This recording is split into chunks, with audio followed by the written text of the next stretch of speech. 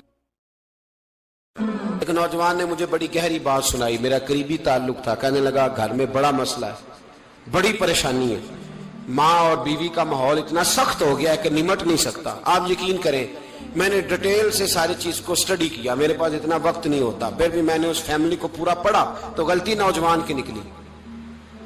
نہ اس پہ اماں اعتبار کرتی ہے نہ بیوی اعتبار کرتی ہے. اس نے جھوٹ بول بول کے اس طرح کی ماحول پیدا کر دیا ہے کہ کوئی اس پر اعتماد کرنے کو تیار ہے. اگر آپ ناراض نہ ہو تو ایک بات کروں،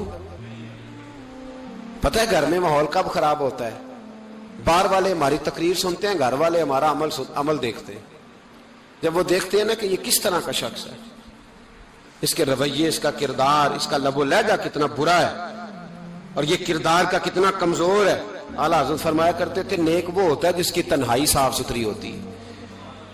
اس لیے ماحول بگڑ جاتا ہے. یہ جو ہم کہتے ہیں نا میرے سجن بڑے بنتے ہیں پھر ٹوٹ جاتے ہیں، کچھ لوگ ایسے ہوتے ہیں جو ان کے پاس جاتا ہے انہی کا ہو جاتا ہے، وہ کہیں اور کے قابل کیوں بھلا؟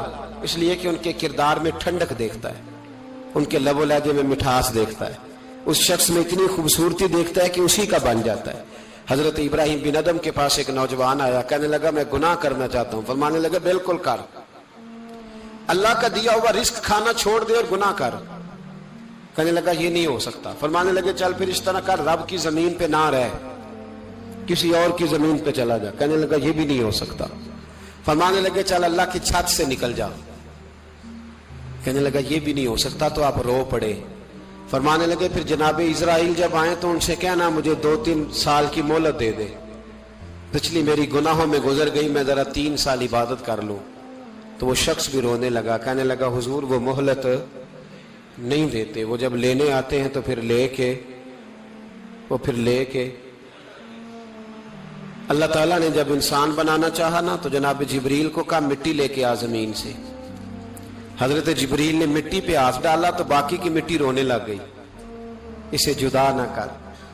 تو جناب جبریل چھوڑ کے چلے گئے. حضرت میکائیل کو بھیجا مٹی لا، مٹی پہ ہاتھ ڈالا تو باقی کی مٹی رونے لگ گئی، چھوڑ کے چلے گئے. جناب اسرائیل کو بھیجا، مٹی پہ ہاتھ ڈالا تو باقی کی رونے لگ گئی، چھوڑ کے نہ جاؤ. تو حضرت اسرائیل فرمانے لگے تیرا رونا دیکھو کہ رب کا حکم دیکھو. وہ لے گئے. جب پیش کی تو رب کریم نے فرمایا اسرائیل جان نکالنے کی ڈیوٹی بھی تیری، تو مٹی کو لے آنا، باقی مٹی روتی بھی رہے تو روتی رہے، جب میرا فیصلہ آ جائے تو پھر اس میں کوئی گنجائش، ہم کھاتے بھی اللہ کا ہیں، نافرمانی بھی اس کی کرتے، زمین پہ بھی اس کی چلتے ہیں، نافرمانی بھی اس کی کرتے، حکم کسی اور کا مانتے، چھت پہ رب کریم کی رہتے، اس طرح نظام نہیں چلتا۔ میرے بھائی یاد رکھ لو، گناہوں کی سزا ملے گی، زندگی تنگ ہو جائے، یہاں بھی آزمائش ہوگی اور وہاں بھی۔ میں نے درس پہ کہا تھا، پھر بات کہتا ہوں، یہ میں اپنے لیے کہہ رہا ہوں، توجہ ہے میری بات پر۔ دعا فرمایا کریں کہ جو کچھ ہم نظر آتے ہیں اللہ ہمیں ویسا بننے کی توفیق بھی عطا فرما۔ اللہ ویسا بننے کی، یہ مشکل معاملہ ہے، مشکل۔ دیکھیں نا، ایک آدمی سیاستدان ہے، اس نے بڑے اچھے نعرے لگائے، انقلاب آ جائے گا، میں غریب کا بھلا کر دوں گا، میں یتیموں کے سر پہ ہاتھ رکھوں گا، میں مجبوروں کی مدد کروں گا، میں دکھیوں کی مدد کروں گا، مزدوروں کو۔ اس نے اچھے اچھے نعرے سکھائے، اچھا اس نے پیغام دیا، اندر اس کے یہ تھا کہ اقتدار ملے گا تو مرضی کروں گا۔ لوگ اس کے گرد بھی گئے، اس کی گاڑی کے پیچھے بھی بھاگے، لوگوں نے اس کے نعرے بھی لگوائے، جیب سے پیسے لگا کے اس کے پوسٹر بھی شائع کیے، لوگ اس کے گرویدہ ہو گئے، لوگوں نے پوری، اور میری قوم نے تو بیچاری نے کئی دفعہ دھوکے کھائے۔ جس نے نعرہ لگایا غریب اسی کے پیچھے مسیحا بن کے چل پڑا، آج دھوکہ دے لیا، لوگوں کو پیچھے لگا لیا۔ یہ بتاؤ اگر راز کھل جائے، اگر راز کھل جائے کہ یہ دھوکہ دے رہا ہے، یہ فریب کر رہا ہے، تو لوگ اس کا کیا حال کریں گے؟ یہ راز قیامت میں کھل جائے گا، قیامت میں یہ راز یہ کھل جائے گا، کھل جائے گا یہ دھوکے باز تھا۔ اذا زلزلت الارض زلزالہا، جب زلزلہ آئے گا جیسے اس کا آنا ٹھہرا، واخرجت الارض اثقالہا، زمین اپنے بوجھ باہر نکال دے گی۔ اس سے مراد کیا ہے کہ زمین پہ جو جرم ہوئے زمین بتا دے گی، باہر نکل آئے۔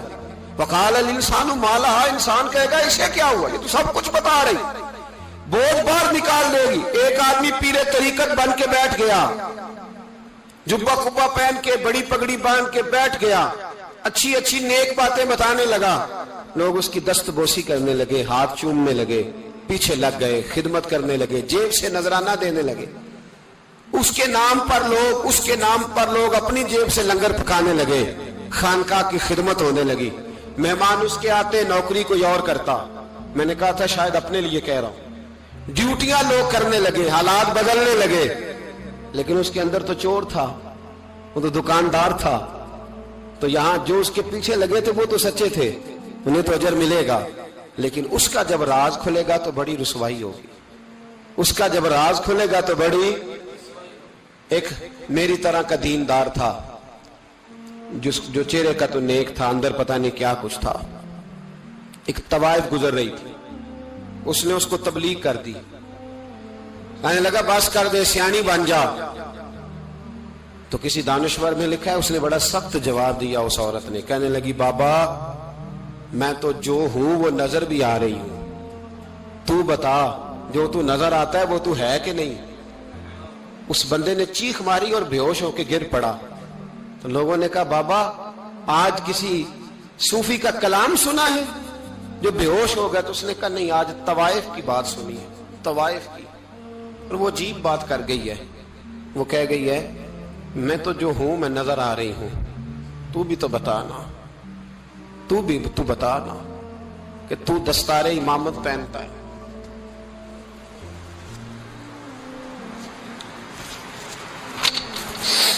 تو بتا، تو جو کہلاتا ہے تو وہ ہے کہ نہیں۔ یہ وقال الانسان ما لہا، یہ راز قیامت میں کھلے گا۔ ہم جو کچھ بتا رہے ہیں نا اپنی زبانوں سے، ہمیں اپنے گناہوں کا احساس ہونا چاہیے۔ ایسا نہ ہو کہ جب سزا ملے تو پھر اس طرح کی ملے کہ دوبارہ کسی کو کوئی منہ دکھانے کے قابل نہ رہے۔ میرے بھائی یاد رکھیں اور سمجھیں، گناہ انسان کی زندگی کو تنگ کرتے ہیں۔ میرے نبی پاک علیہ السلام نے فرمایا جب تو جھوٹ بولتا ہے تو تیرے فرشتے کرامن کاتبین سائیڈ پہ ہو کے کھڑے ہو جاتے ہیں، جب تو زنا کرتا ہے تو تیرے اندر سے ایمان نکل جاتا ہے۔ اور نبی پاک علیہ السلام نے فرمایا جب میری قوم میں ناانصافی عام ہو جائے گی تو قتل بھی عام ہو جائے گا۔ اور سن لو، لکھ لینا یہ حدیث، دل کی تختی پر نبی پاک علیہ السلام نے فرمایا جب میری قوم میں بے حیائی اور بدکاری عام ہو جائے گی تو 2 سزائیں اللہ دے گا. ایک تو جوان موتیں آئیں گی, جوان بچے کچھ بھی نہیں دیکھا چلے گئے, اور دوسری سزا اللہ یہ دے گا کہ ایسی بیماریاں آئیں گی جن کا علاج نہیں ملے گا, ایسے امراض پھوٹ پڑیں گے. اگرچہ میں آپ کو ایسی تقریر بھی سنا سکتا تھا جس پہ آپ بہت زیادہ محظوظ ہوتے, پر میں نے اس جمعے میں ایسا موضوع چنا ہے جس کا ہمیں خاص ضرورت ہے. بھائی دیکھے تو صحیح, کہیں ایسا تو نہیں کہ ہم ان عیبوں میں مبتلا ہیں. میرے نبی کریم علیہ السلام نے فرمایا جب تم نیکی کا حکم دینا اور برائی سے منع کرنا چھوڑ دو گے, پھر اللہ تم پر ظالم حکمران مسلط کرے گا. اور اگلے لفظ اس سے بھی زیادہ سخت ہیں. محبوب فرمانے لگے پھر تمہاری نیک لوگ دعائیں بھی کریں گے تو اللہ وقتی طور پر ان کی دعاؤں کو بھی قبول نہیں فرمائے گا, اس لیے کہ تم لوگوں نے نیکی کا حکم دینا اور بھلائی سے روکنا چھوڑ دیا. عزیزو یاد رکھو, جب گناہ عام ہوتے تو پھر حالات بدلتے اور لوگوں کو سزا ملتی ہے ان کے گناہوں کی. بلکہ یہاں تک لکھا ہے کہ نیت خراب ہو تو سزا شروع ہو جاتی. کیا خراب ہو, بولیے گا, نیت بھی خراب ہو تو سزا. حضرت رومی کہتے ہیں کہ ایک بادشاہ کو پتہ چل گیا کہ ایک آدمی نے بڑا اچھا باغ لگایا ہے, خوبصورت باغ ہے, مالٹے کا, کنوں کا باغ, بڑا پیارا. بادشاہ نے کہا ذرا جا کے دیکھتا ہوں. بادشاہ سلامت باغ دیکھنے آئے تو اب وہ مزدور آدمی تھا, عام آدمی تھا جس نے باغ لگایا, کسان تھا. اس کو کہا کہ چند کنوں توڑ کے لایا تو بڑے پیارے لگے. 1-2 اور لایا, کھائے, بڑے میٹھے, بڑے پیارے, بڑے توانا, بڑا مزہ آیا. تو بادشاہ کے دل میں خیال آیا کہ اس پہ قبضہ نہ کر لوں باغ پہ.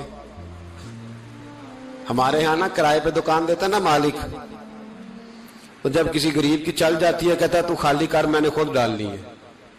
چل گئی نا اس کی, حالانکہ رزق اپنے اپنے نصیب کا ہے, رزق اپنے اپنے نصیب کا ہے, جس کو اللہ تعالیٰ چاہتا ہے عطا کرتا ہے. تو اس کو کہا کہ اور توڑ کے لا, اور دل میں خیال ہے کہ یار اتنا اچھا باغ ہے قبضہ کر لیتے ہیں. ہماری حکومتیں قبضہ کر لیتی ہیں کہ جو چیز اچھی لگ جائے. اب وہ کسان 2-3 کنوں توڑ کے لایا, اس نے کھائے تو کھٹے نکلے, ترش تھے. کہنے لگا تجھے کیا ہو گیا ہے؟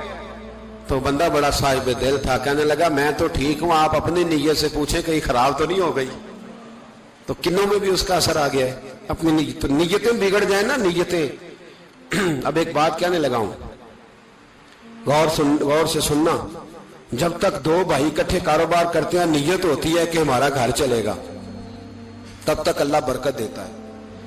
اور جب اپنی اپنی جیبیں سمیٹنے لگ جاتے ہیں نا کہ یہ میرا 5,000 ہے, آج میں گیا تھا اگرائی کرنے, یہ میرا 10,000 ہے, آج میں نے محنت زیادہ کی, جب وہ ٹٹولنے لگتے ہیں پھر اس دکان سے بھی برکت اٹھ جاتی ہے, پھر وہاں سے بھی برکت چلی جاتی ہے. فَإِنَّ لَهُ مَعِيشَةً ضَنْكَ, فرمایا جب تو میں منہ پھیر لیتا ہے پھر تیری زندگی اللہ تنگ کر دیتا, پھر وہاں سے بھی برکت, خوبصورتی, اثر اٹھ جاتا ہے. ایک سنار نے گلی میں ایک یتیم چھوٹے سے بچے کو گھومتے دیکھا تو سنار بے اولاد تھا, بچے کو اٹھا کے گھر لے آیا. 18 سال اس بچے کی پرورش کی, اس کو پالا پوسا, جوان کیا. سنار کے پاس وہ دکان پہ چلا جاتا, وہ کئی دفعہ دکان پہ رہتا, کئی دفعہ گھر میں رہتا. ایک دفعہ وہ دکان پہ تھا, بچہ گھر تھا, 18 سال کا جوان. اس کی بیوی اکیلی تھی. وہ جس نے ماں بن کے پالا تھا اس نے اسی پہ حملہ کر دیا, اس کا بازو بری نیت سے تھاما. بیوی چیخی, تھوڑی دیر گزری تو وہ نوجوان پیروں میں بیٹھ گیا, کہنے لگا اماں پتہ نہیں مجھے کیا ہوا. شام کو سنار آیا, بیوی چیخنے لگی, چلانے لگی, کہنے لگی آج عجیب بات ہوئی, جس کو میں نے جگر کا خون دے دے کے پالا اسی نے گندی نظر ڈالی. سنار محو حیرت ہے. بیوی کا خیال تھا کہ لاٹھ اٹھائے گا, ڈنڈا اٹھائے گا, نوجوان کو مارے گا, لیکن وہ رونے لگ گیا. اس نے کہا آج اس نے میرا بازو تھاما ہے, جانے کیا کیا ہے. پریشان ہونے لگ گیا, سجدے میں گر گیا. کہا تو بتاتا کیوں نہیں؟ تو وہ سنار کہنے لگا اس کی غلطی نہیں, 18 سال کے بعد آج مجھ پر بھی شیطان سوار ہوا تھا. ایک عورت آئی تھی, وہ اپنے بازوؤں میں چوڑیاں پہننا چاہتی تھی تو میں نے بھی گندی نظر سے ہاتھ ڈالا تھا، رب کریم نے مجھے فوراً اس کی سزا دی۔ جن کے گھروں میں بیٹیاں ہوتی ہیں ان کی نظریں گندی نہیں ہوتی، جو بیٹیوں کے باپ ہوتے ہیں، جو بہنوں کے بھائی ہوتے ہیں، ان کی نظریں گندی۔ اور اگر تو ٹیلی فون کرتا ہے، تو کسی عورت کے ساتھ تعلق رکھتا ہے، تو یہ بات لکھ لے، امام فخر الدین رازی 1، علامہ اسماعیل حقی 2، مولانا جلال الدین رومی 3، امام خازن 4، امام جلال الدین سیوطی 5 حدیث کے استاد اور محدث لکھتے ہیں کہ اگر تو کسی پر گندی نظر ڈالے گا تو تیرا گھر بچ سکتا، یاد رکھ نہیں بچے گا، اس لیے کہ تیری نظر کسی کی بیٹی کو بیٹی سمجھ تاکہ تیری بچی کا پردہ قائم رہے، کسی کی بہن کو۔ یہ کیا بات ہوئی کہ تو جتنا مرضی گند معاشرے میں پھیلاتا رہے تیرا گھر بچا رہے؟ یہ کیسے ہو سکتا ہے؟ فَإِنَّ لَهُ مَعِيشَةً ضَنْكَ، اللہ فرماتے ہیں زندگی تنگ ہو جائے گی تیرے لیے مشکل، تو ڈھونڈتا پھرے گا کہ میں مرنے کو جگہ تلاش کروں۔ سچی توبہ کرے، کھری توبہ کرے۔ یہ گناہ انسان کو مجبور کر دیتے ہیں۔ حضرت عبداللہ بن مبارک رحمت اللہ تعالی علیہ، ان کے سینکڑوں شاگرد تھے، ایک شاگرد کے انتقال کا وقت آیا تو گھر گئے ملنے۔ آپ کہتے ہیں میں نے زور لگا لیا پر اس کی زبان پر کلمہ جاری نہیں ہوا۔ میں اسے کہتا کلمہ پڑھ پر اس کی زبان پر جاری۔ اللہ اکبر، بہت بڑی نعمت ہے۔ دعا فرمائیں اللہ ایمان کی موت عطا فرمائے، ایمان کی موت دے اللہ کریم، ایمان کی موت دے۔ ایسے بھی لوگ دیکھے ہیں، مسجد نبوی ہے، رسول اللہ کا شہر ہے، سر سجدے میں ہے، روح پرواز کر گئی، روح پرواز۔ کتنا نصیبوں والا ہے، کتنا نصیبوں والا ہے کہ مسجد نبوی میں سر سجدے میں رکھا ہے اور اللہ تبارک و تعالیٰ نے محبوب کے قدموں میں موت عطا فرمائی۔ تو حضرت عبداللہ بن مبارک کہتے ہیں میں نے اس کو کہا کلمہ پڑھ تو اس کی زبان پہ جاری نہیں ہوتا۔ میں بار بار کہتا تو وہ منت کرتا، کہتا حضور میں کوشش کرتا ہوں جاری نہیں ہوتا۔ فرماتے میں پریشان ہو کے اٹھا، ابھی میں دروازے پہ پہنچا تھا، اس نے چیخ ماری اور روح پرواز کر گئی۔ بچے رونے لگے، بیوی رونے لگی، تو میں نے اس کی بیوی سے کہا کہ یہ جرم کیا کرتا تھا، اتنا بڑا پاپی پہ کلمہ جاری نہیں ہوا۔ اس کی زوجہ کہنے لگی حضرت جی 2 گناہ تھے اس کے، ایک تو یہ شراب کا عادی تھا، روکتی تھی باز نہیں آتا تھا، اور دوسری بات یہ کہ یہ اپنی اماں کا نافرمان تھا، وہ 2 گلیاں چھوڑ کے رہتی ہے، یہ کبھی ملنے نہیں گیا تھا۔ اس بوڑھی کا کلیجہ اس کی طرف سے بڑی تکلیف میں تھا۔ تو حضرت عبداللہ بن مبارک کہنے لگے جا تو بھی دعا کر، اس کی ماں کو بھی کہہ دعا کرے کہ یہاں تو یہ کلمہ نہیں اسے نصیب ہوا، اللہ کرے اللہ آخرت کی منزلیں اس کی بہتر فرما دے۔ میرے بھائی ایسے گناہ، حضرت مالک بن دینار نے توبہ کی انہوں نے۔ کس طرح؟ فرماتے میں نشے کا عادی تھا، کسی نے مجھے کہا کہ بطور دوائی شراب پی لو تو میں نے پی لی، نشے کا عادی تھا، شراب پیتا تھا۔ اللہ تعالیٰ نے بڑی منتوں اور کوششوں کے بعد ایک بیٹی عطا فرمائی، وہ بھی 2.5-3 سال کی ہوئی تو پردہ کر گئی۔ کہتے میں اس کی قبر پہ بیٹھ کے گھنٹوں روتا، شراب کا عادی تھا۔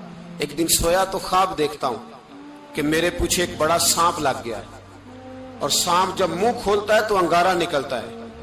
میں پھر دعا کرتا ہوں اللہ ہمیں معاف فرمائے، اللہ ہم سے درگزر۔ میں کچھ قبرستانوں میں جاتا ہوں تو میں سانپ بچھو پھرتے ہوئے دیکھتا ہوں، تو ڈر آتا ہے کہ ہم یہاں آنے والے ہیں۔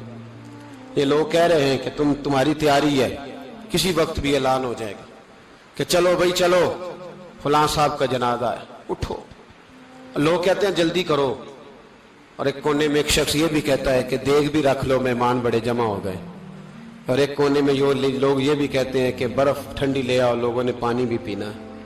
پہلے اعلان ہوتا ہے کہ فلاں فوت ہو گیا، پھر اعلان ہوتا ہے جنازے کا ٹائم ہو گیا، پھر اعلان ہوتا ہے جنازہ اٹھایا جائے گا، اور پھر بات ختم ہو جاتی ہے۔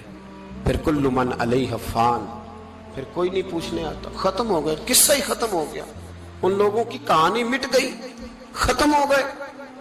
بڑے بڑے کنج کلا، کوئی پوچھنے والا نہیں۔ موت کا راج ہے موت کا راج، موت راج کرتی ہے بس، اور کسی کا راج نہیں، وہ راج کرتی ہے، جدھر جاتی ہے اسی کا راج ہے، راج کر رہی ہے۔